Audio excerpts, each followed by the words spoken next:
The following hour is brought to you by MidasResources.com, your trusted source for precious metals since 1996. Call Midas today at 1-800-686-2237.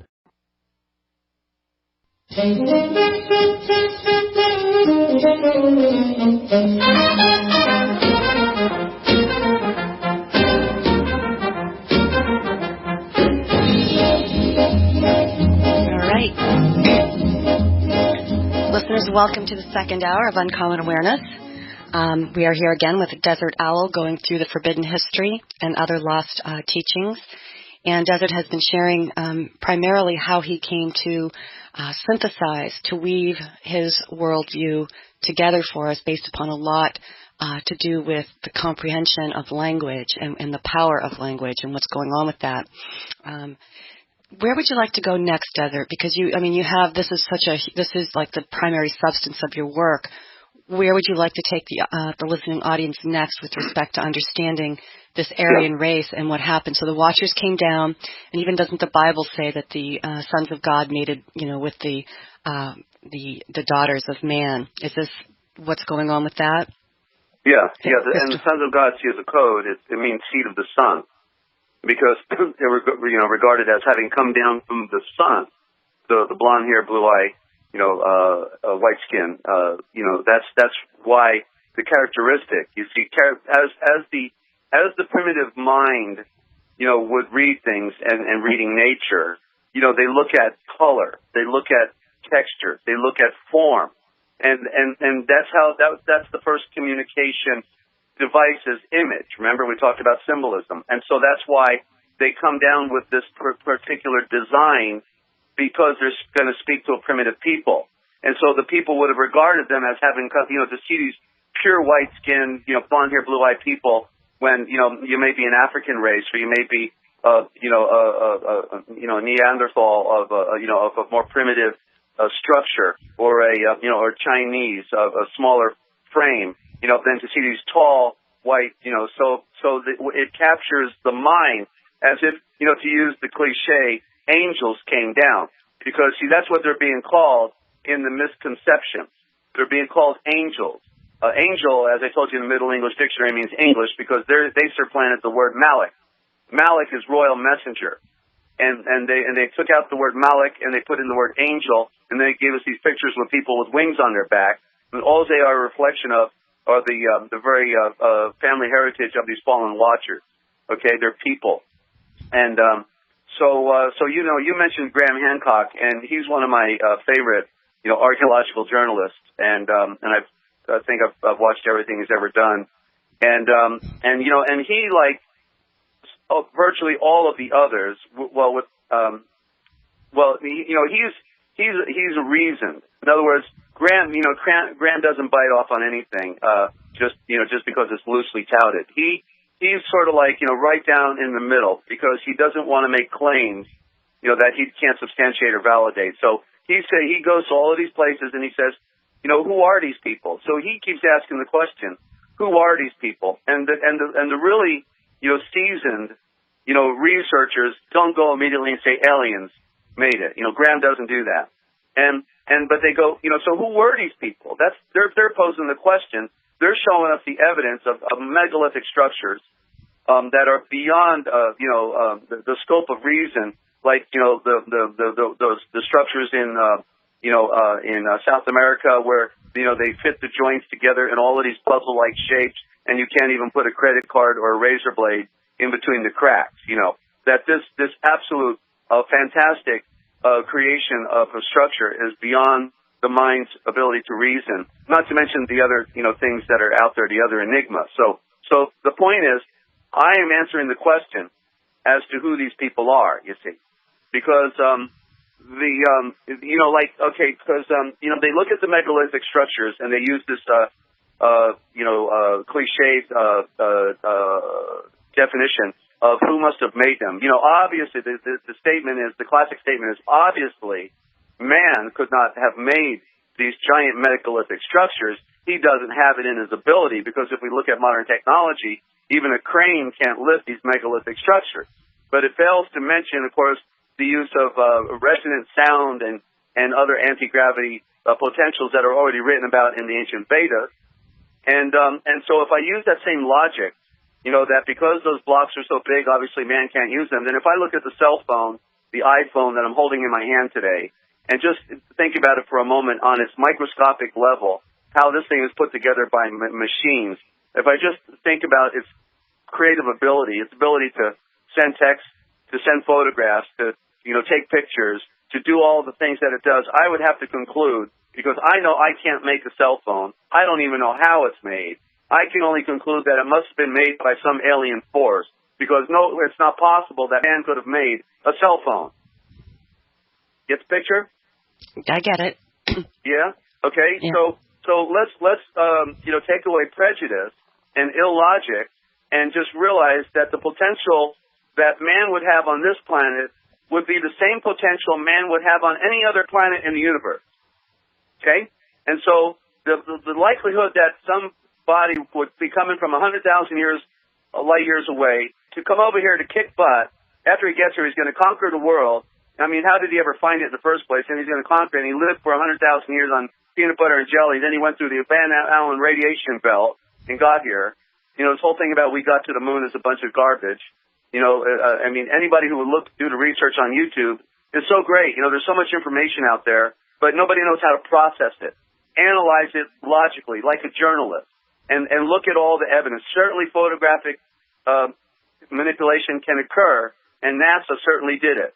But there's so much evidence out there in that exposes them that it outweighs any of the other propaganda that the CIA journalists, CIA, put out, okay? They're the props. They're the ones that have to keep the grand illusion going for their boss, okay? And so you've got to put your thinking cap on a reason. So these Aryans, once they made it with the children of Cain, they bred giants. Why? Because you have a people who live to be 1,000 years old who are blessed.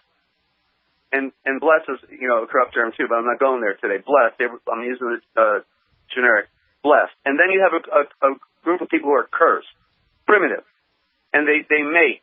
And so when they mate, because of the blessing and the cursing, they breed giants. And the scriptures talk about that. And I never bought into that. I mean, I literally thought it meant people of renown, leaders, warriors, But then after I did my search a few years ago on YouTube, and I looked at every YouTube I could find on giants, I saw the pattern that there were actually giants.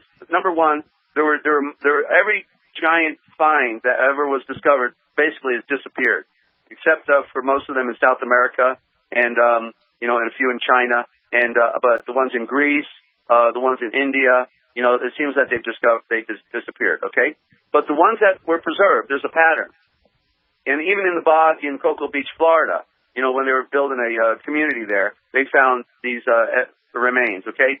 The typical giants had red hair. The mummies that were preserved or preserved in bogs had red hair, and they had white skin.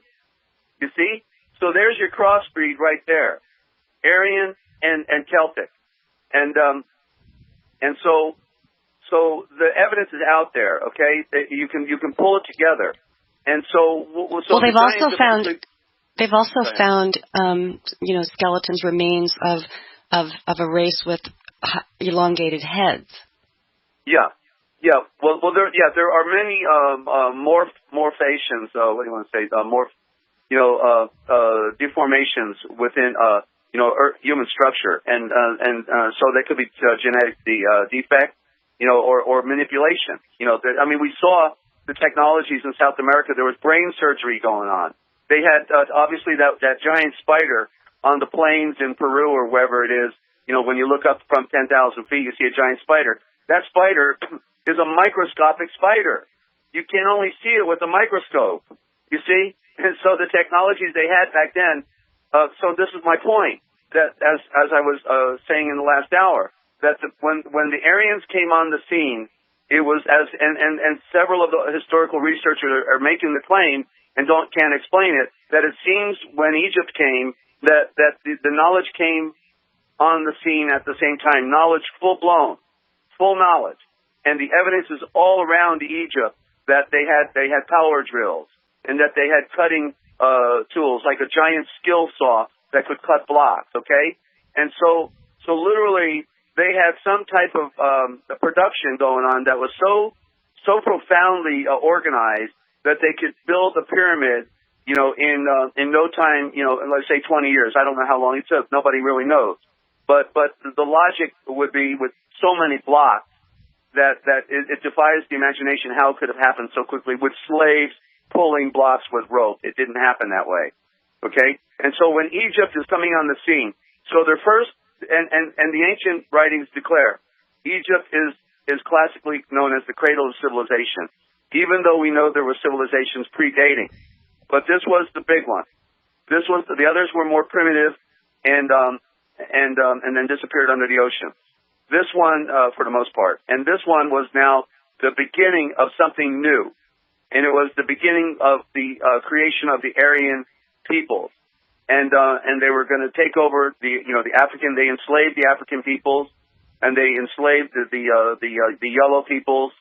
And when they were building the Egyptian race, the Egyptian culture with the pyramids, of course, why the pyramid? Because it's the symbol of the first letter that Orion is pointing at with his bow. The alpha, the A. They say it's towards the bull, but it's actually, you look at the three stars Orion is pointing to, it's a pyramid. So the first thing they point to is the pyramid to build. And that's why all the primitive cultures had that, to build the pyramid. Yeah, you see the stars? Look, they're telling us, the Orion is saying to build the pyramid. Let's build. Good work, slave. And so while they're building Egyptian culture, the Aryan priesthood set up their primary secret enclave in the foothills of Tibet, in northern India, around Delhi and Kashmir and all that. And so they tunnel into the mountains, and they have their secret hoard of wealth in the mountains. And the priesthood of Tibet, is their one of their main haunts, so to speak, and throughout ancient time. And so they're operating from India and running the world, and Egypt at that time is the front office. That's why the pyramid on the back of the dollar bill is not an Egyptian pyramid, but is actually found in Rome, because Rome ultimately became the front office, but they wanted to remember their first front office, which was Egypt. And so you see, so they can come into Egypt from India through the back door. They go across the Persian Gulf, come in through the Red Sea, and they can pull right up on the shore and bring their agents over, and they give their marching orders to their one world culture that they're developing. And okay. so all right, we're going to break. Yeah, when we come back, I have a question. Again, it always comes back to Desert. Why? What happened? And you talked about them being fallen, the fallen watchers. So I have a couple of questions for Desert when we come back, right after this commercial break.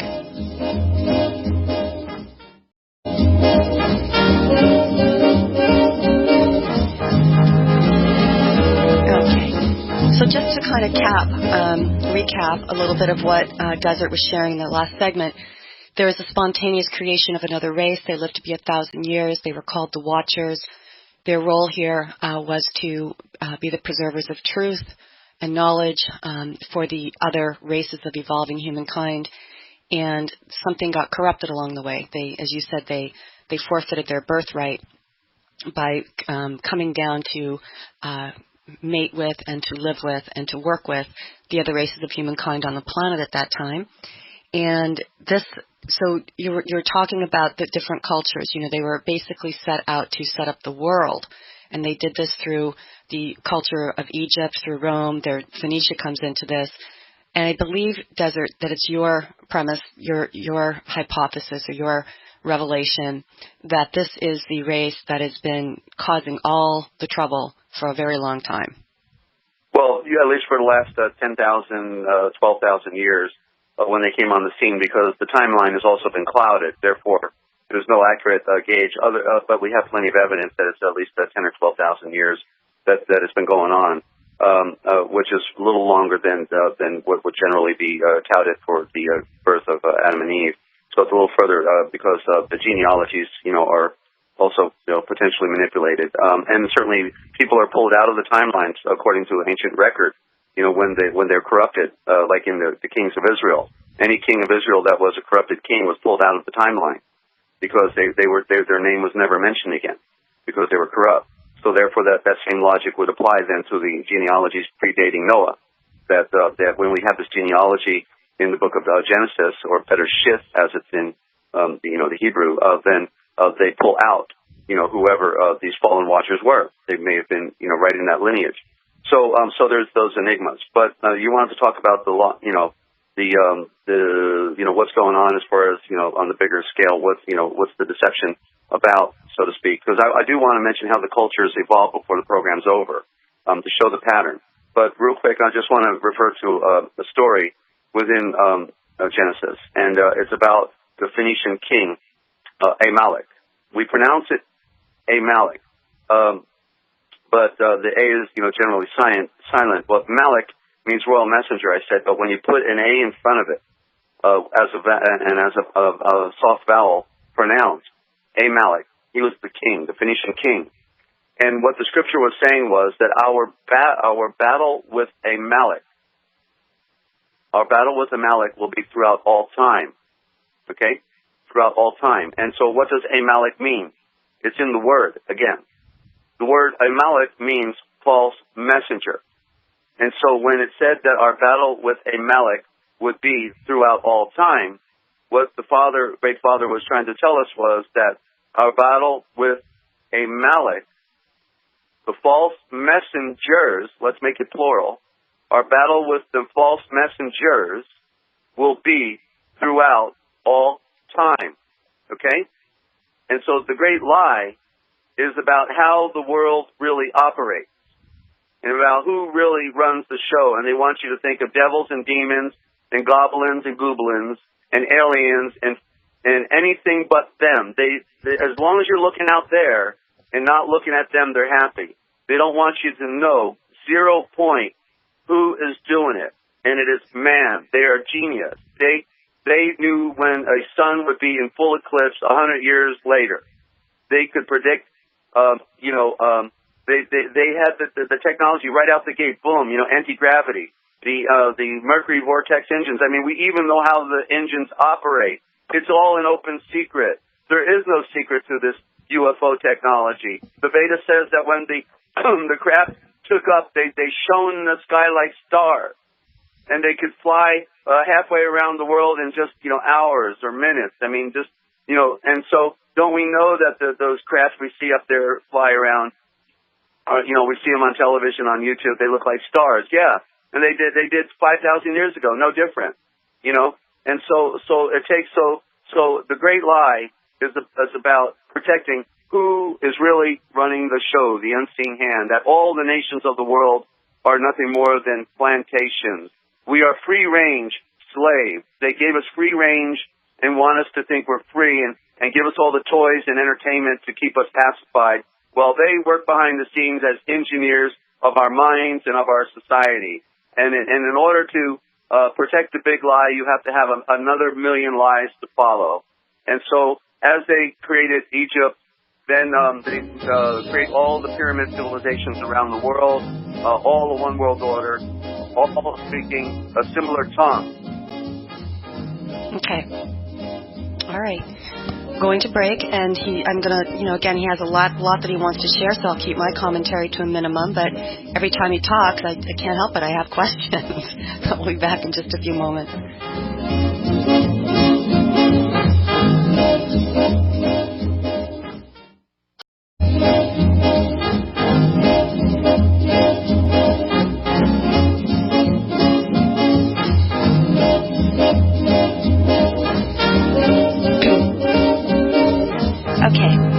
Moving along, and during the break, again, I'm just trying to keep up with you, Desert. So it's your premise. Your research says that this Aryan race is the unseen hand, that it is behind the scenes today, responsible for absolutely everything that's going on, creating this one world order, and that even the Bilderbergs and the Illuminati and the Rothschilds and all these other people that we tend to blame for what's happening are working for them. Yes, they're all agents and puppets. That's correct. And if I can make it forward to Nazi Germany, that'll be the best full circle that I can get. I just want to point out that the game of chess was invented in India. Okay, and the game of chess is the game that's being played. The woman has all the power. The king is the puppet. He has one move, and he's dead. India was known as the land of the gods.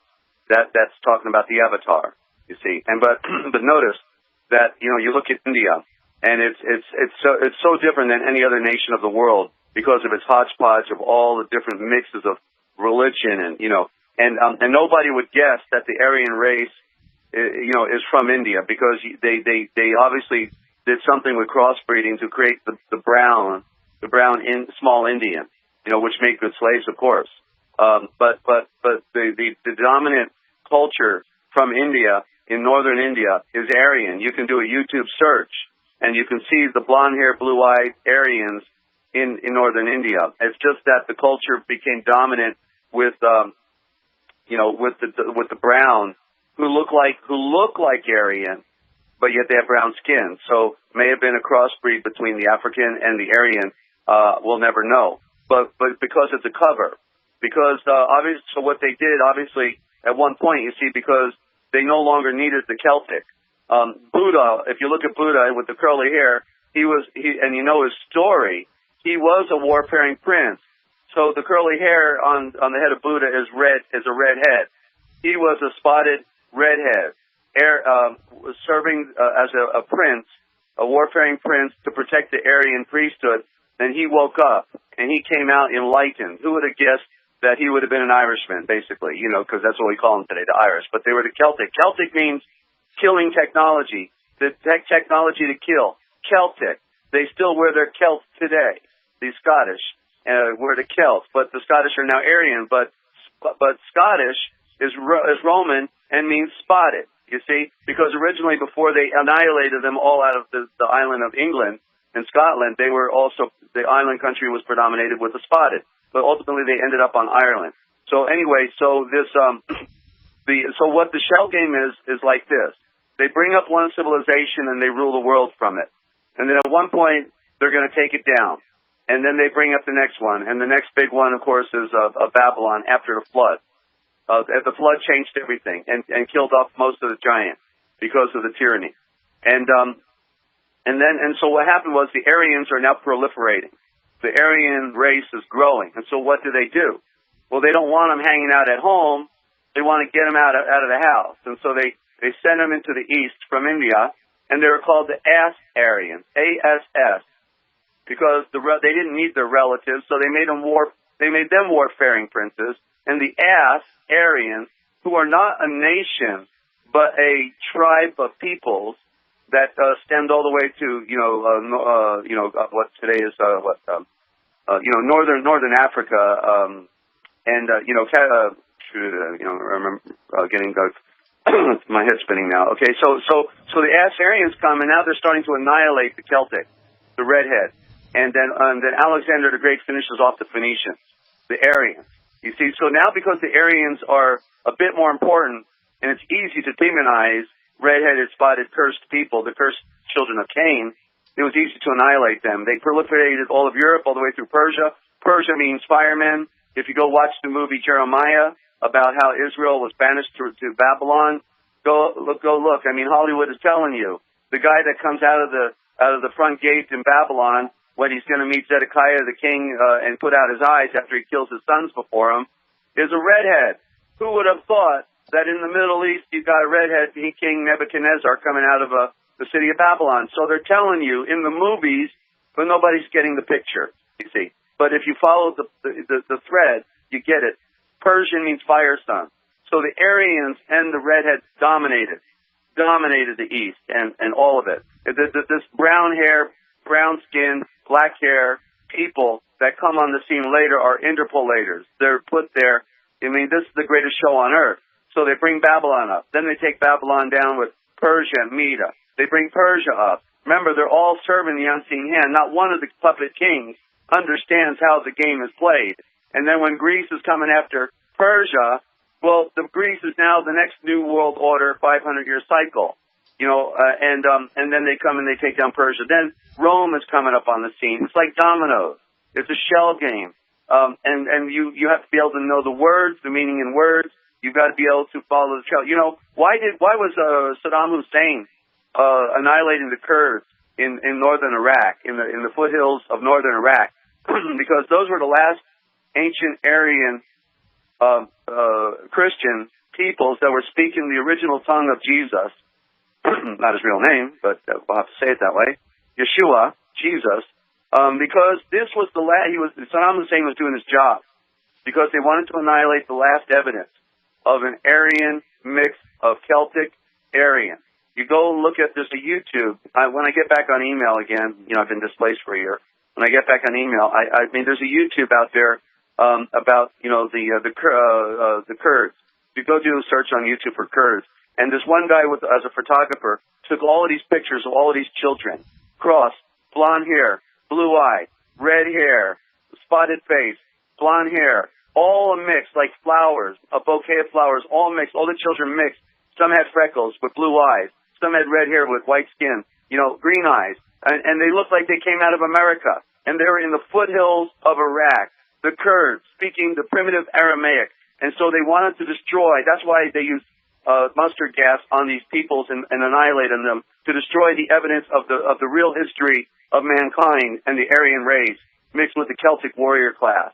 And so finally we get Rome, and Rome's on the scene, and then after they do the final annihilation of the Celtics in Europe, then the Aryans move in and they draw lines in all of the continent, and they create their phony civilizations called France, Spain, Germany, Russia, all interpolators, all designed, a fabrication of the of the Indo-Germanic Aryan.